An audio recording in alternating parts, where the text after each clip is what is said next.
Desde o lançamento de The Last of Us Parte 2, a internet dividiu num mar de contradição. De um lado, muitas pessoas gostaram da coragem que a Naughty Dog tinha de mudar os personagens e alterar os rumos da história. E do outro lado, pessoas raivosas com uma suposta ruína da franquia. Mas por que será que isso aconteceu?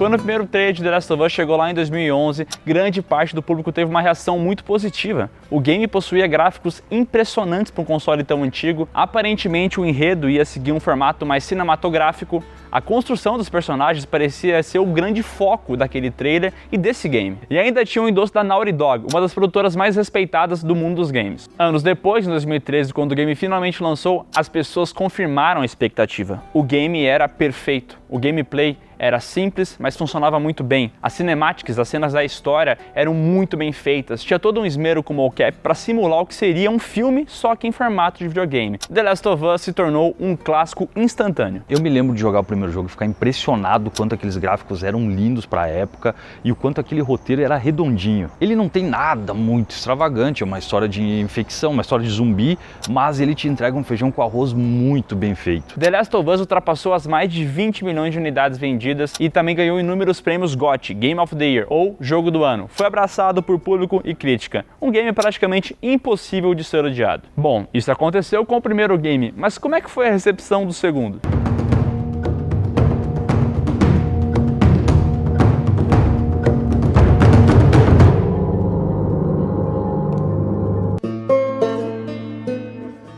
E aí você se pergunta, mas por que isso aconteceu? Em 2020 tivemos o lançamento de The Last of Us Parte 2, o game que continuava a história do primeiro e aqui mostrava todas as consequências das atitudes que o Joel teve. E se você não lembra o que o Joel fez lá no primeiro jogo, dá uma olhadinha aqui. Não se aproxime! É pesado, mas no final tu até entende e tu concorda que tu faria o mesmo que o Joel naquela situação. Até mesmo mentir pra Ellie que ela não era a chave pra resolver toda aquela epidemia. Na verdade, tem vários outros que nem você, Ellie. Na verdade, eles pararam de procurar uma cura. Promete pra mim que tudo que você disse sobre os vagalumes é verdade. Eu juro. Por mais que você entenda os motivos do Joel, uma coisa não pode ser negada. Toda ação gera uma reação. E você até pode ter esquecido o que o personagem fez, mas os desenvolvedores não. Em nenhum momento a gente pensou nessa reação que poderia ter, até agora. Assim que começa The Last of Us Parte 2, a gente acha que tá tudo bem. Beleza, tem aquele apocalipse rolando, mas os personagens que a gente se importa estão vivendo uma comunidade safe. Eles estão tranquilos lá. O Joel tem a Ellie quase como se fosse uma filha. E a gente acha que tá tudo bem. Até que a gente leva uma verdadeira paulada na cabeça e entende que não. Por favor, não faz isso. Joel, por favor, levanta.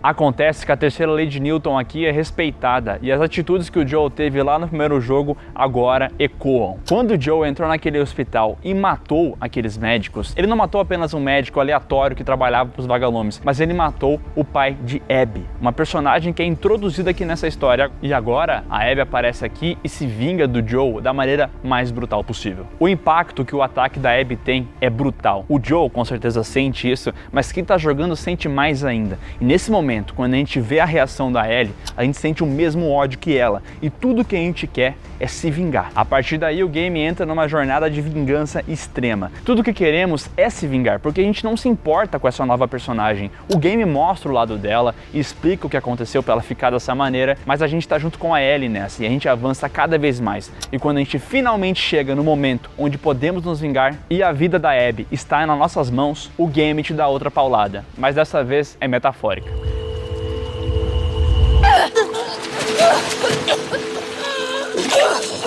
Aí você pensa, como que esse jogo desgraçado que eu esperei tantos anos pra jogar vai me tirar a vingança das mãos?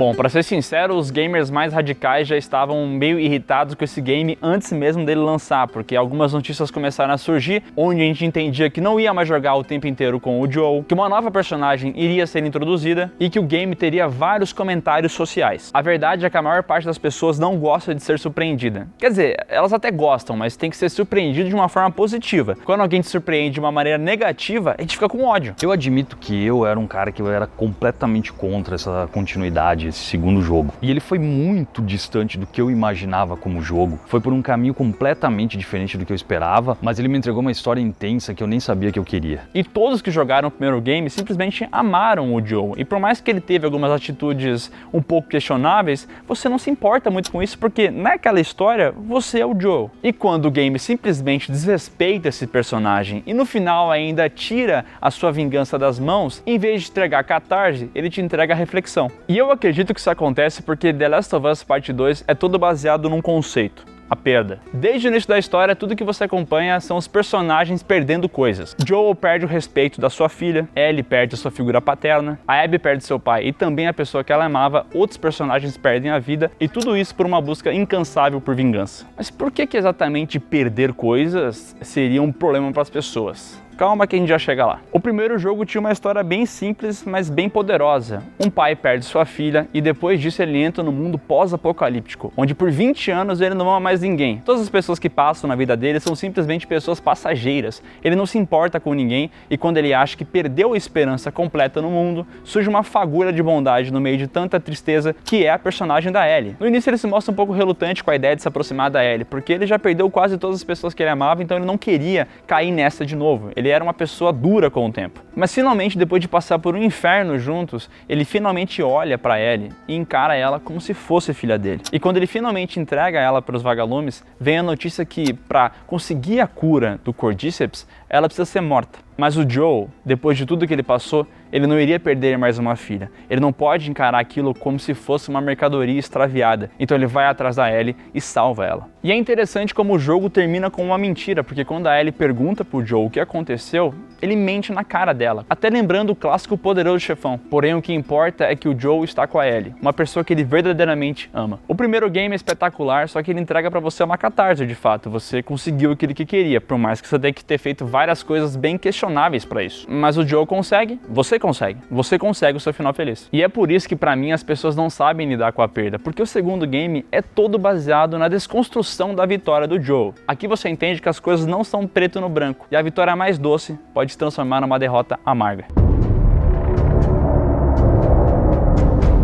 Lembro que quando eu joguei o The Last of Us Part 2 pela primeira vez, eu tive um misto de sensações. Eu tava muito feliz porque eu finalmente estava jogando a sequência de um game que eu tanto amava, os gráficos eram incríveis, o gameplay era extremamente preciso e aqueles personagens que eu amava estavam ali de volta. Só que quando eu chego naquela parte, naquela fatídica parte, eu simplesmente fiquei com muito ódio. E aí o game ainda te obriga a jogar com o seu principal algoz, a pessoa que realmente tirou tua felicidade. E eu não queria jogar com a Abby. Todas as partes que eu joguei com ela eram extremamente dolorosas, porque eu olhava pra ela e falava, por favor, morre. E quando a gente volta a jogar com a Ellie, o meu sentimento de ódio só aumenta. Então eu tô ali com a Ellie falando, vai pra cima dessa Abby e destrói ela porque é o que ela merece. E quando o game finalmente chega naquela parte da praia e ele te tira essa vingança das mãos, no momento eu fiquei um pouco bravo e falei, caraca, é sério isso?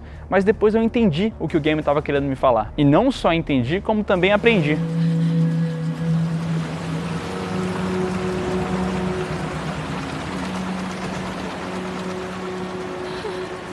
Então, pra mim, essa parte do jogo não funcionou tão bem, essa parte da gameplay, onde tu tem que jogar quase metade do jogo com a Abby. Se eu tivesse jogado 1 hora com ela, eu teria entendido as motivações dela, eu teria entendido que não existe preto no branco, existe tons de cinza, que o Joel ele é o vilão da história dela.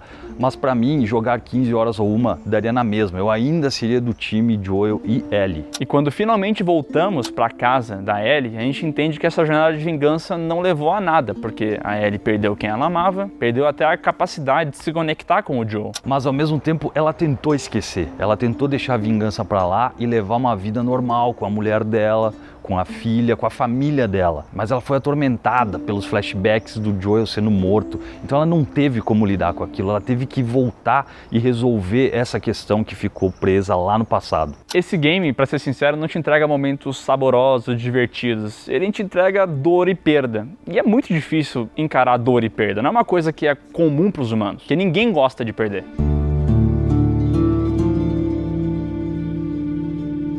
Bom, como eu disse antes, a recepção de The Last of Us Part 2 foi muito negativa. As pessoas simplesmente davam notas baixíssimas no site e até acusavam o game de ter caído na tão temível lacração. E que a morte do Joel, do jeito que foi, era muito estúpida, porque o personagem era muito inteligente, ele jamais ia deixar cair naquela situação, mas a gente viu a mudança do Joel lá no primeiro game. Ele deixou de ser aquele cara que não amava mais ninguém, ele começou a gostar das pessoas e tentar trazer uma humanidade pra ele mesmo. Então, se ele ficou soft, se ele ficou macio com tudo isso aí, foi porque ele passou por uma jornada que você jogou no primeiro game. Então faz sentido sim. Eu li muitas críticas recentemente para poder fazer esse vídeo e o que eu mais li foi pessoas acusando The Last of Us Part 2 de perder a conexão entre Joel e Ellie, porque era o que sustentava todo o primeiro jogo. Mas se você ainda pensa isso, mesmo depois de tudo que eu falei nesse vídeo, sinceramente, na minha opinião fecal, você tá errado. The Last of Us Part 2 é um game incrível, uma obra que realmente te faz pensar, te faz questionar os acontecimentos, não é aquilo que você quer, mas é quase aquilo que você deveria receber, porque ele te ensina várias coisas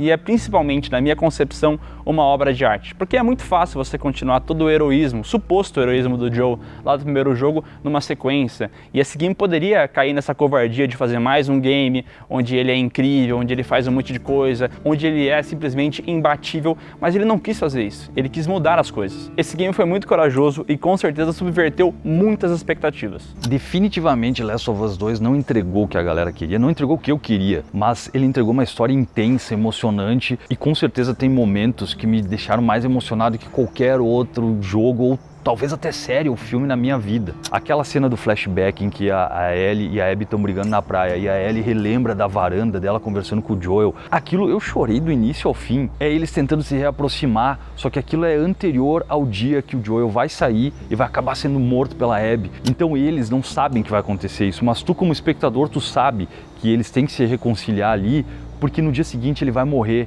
e aí tu não consegue fazer nada, te dá uma sensação de impotência. É pra mim com certeza a cena mais triste do jogo. Ainda assim, The Last of Us Part 2 vendeu pra caramba. Pra crítica, ele é um game espetacular e muitas pessoas realmente gostam dele, até o público realmente gostou. Só que a gente acaba vendo que teve pessoas que realmente odiaram muito por essas mudanças. Mas agora eu pergunto pra você que está assistindo esse vídeo, de qual time você é? Do time que ama The Last of Us Part 2 ou do time que odeia? Eu quero saber isso porque na minha singela opinião, eu fui mudando a concepção que eu tinha sobre The Last of Us Part 2. No início eu falava assim, bom, ele é um ótimo game, muito bom, mas o primeiro ainda é melhor. Só que hoje eu olho pra trás e percebo, não, The Last of Us Part 2 é ainda melhor do que o primeiro jogo. Mas eu quero saber a sua opinião, então comenta aqui embaixo, se inscreve no canal, marca o sininho e se Deus quiser, assim, eu não vou ficar prometendo esse monte de coisa porque geralmente não dá certo depois, mas se Deus quiser o canal Meio a Meio terá um vídeo por semana. Pode cobrar aqui embaixo, tá?